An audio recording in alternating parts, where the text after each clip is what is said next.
How to reset your password on an InVid DVR, a step-by-step guide.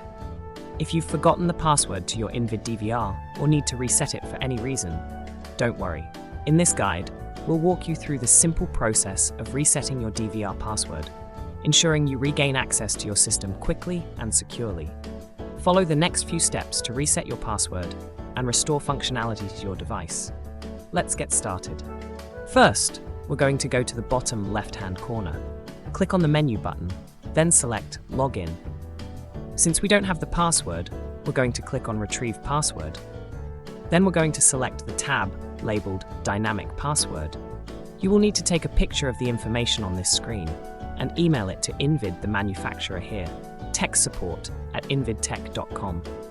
They will respond back with the dynamic password that you will enter into the dynamic password field. That's it. You have successfully reset the password.